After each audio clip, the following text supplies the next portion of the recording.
How's it going, YouTube? My name is Nacho. Today we're talking about Resident Evil 7 and why it won't suck. Not as in suck ass or anything like that.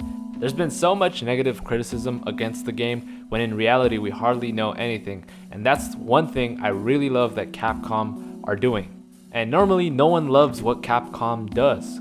So, without further ado, here's a few reasons why Resident Evil 7 won't suck. Reason number 1, silence.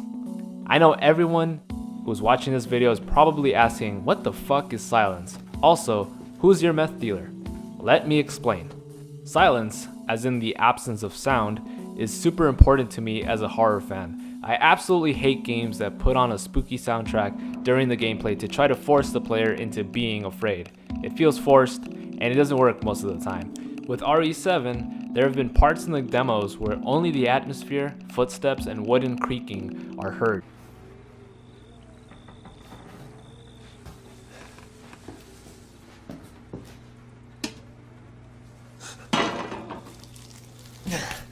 So feeling afraid is more natural than being aware of the fact that someone put music in this part of the game, so I'm supposed to be scared. Don't get me wrong, Resident Evil 4's soundtrack is absolutely perfect and it keeps the action and horror well paced, but for Resident Evil 7, where I can assume only that there's less action and more horror, silence is vital to keeping things tense and terrifying. Personally, silence became important to me when I first played Resident Evil 0 on the GameCube. I was probably like 7 or some shit. The only reason I was truly afraid of the zombies on the train was the fact that it was silent. Only their moaning and footsteps were heard, making me feel as if I were actually there.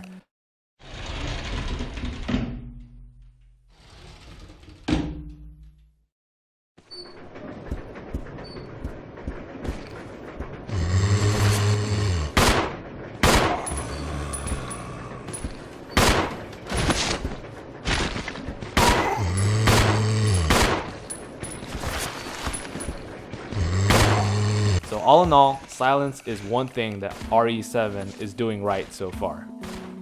Reason number 2, character depth. You ever hear the expression, less is better? Well, I haven't. That was a dick joke. Anyway, this isn't 100% confirmed, but as of now, there have been only 4 main antagonists revealed. The Baker family, which I go in depth with in one of my previous videos, they seem so unique, so charismatic, not in a good way, that I just want to see more of them. The fact that Resident Evil 7 is going back to its horror roots simply means everything is going to get taken down a notch, and that probably includes shortening the list of enemies. But that's not a bad thing because sometimes less is more.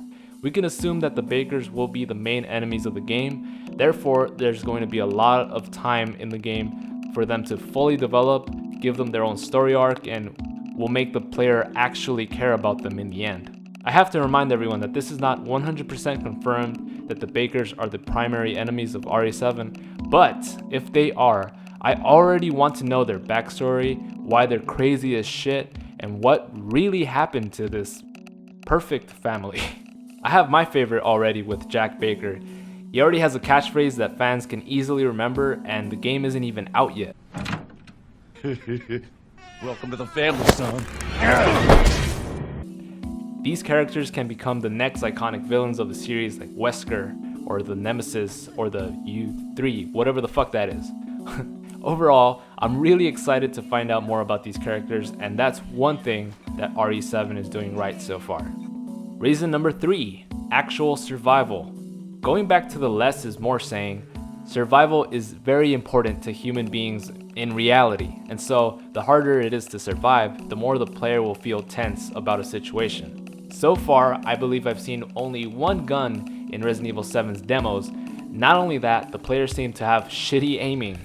That is so important to me because I like the thrill. I sound like a hobo. But in all seriousness, for a horror game to truly feel like a horror game, the player has to feel like failure is absolutely inescapable. In my opinion, this is what differentiates Resident Evil 4 and Resident Evil 5.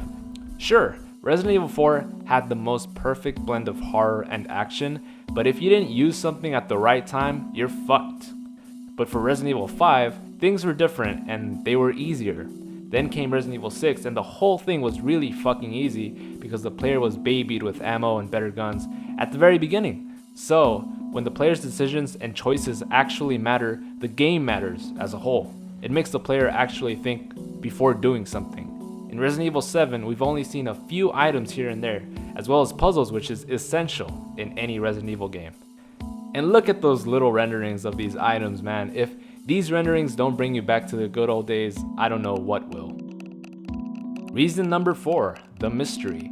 And for my final reason as to why Resident Evil 7 won't suck, the mystery. The mystery of why my dick is so big. Nah, just kidding. That's enough dick jokes for one video. The mystery means we have absolutely no idea what Resident Evil 7 is truly about, what the characters' motivations are, and how it relates to the franchise as a whole. It's the same as being able to tell what happens in an entire movie from watching one trailer. Usually, those movies suck ass, and you can tell by watching one trailer. I love the fact that we've been only teased with Resident Evil 7. It gives the fans more questions than answers, and overall keeps everything interesting. I have no doubt that when I finally take Resident Evil 7 home, I won't know what to expect, and that's something I'm really looking forward to. Anyways, that about does it for this video. For this video's comment, what are you most excited about for Resident Evil 7? For me, it's gotta be the moment when you finally find a shotgun after barely surviving and struggling through the entire game. That's gotta be a rewarding feeling. Make sure to stab that like button and subscribe to join the nachos today. Thanks for watching, everyone, and as always, stay single, baby.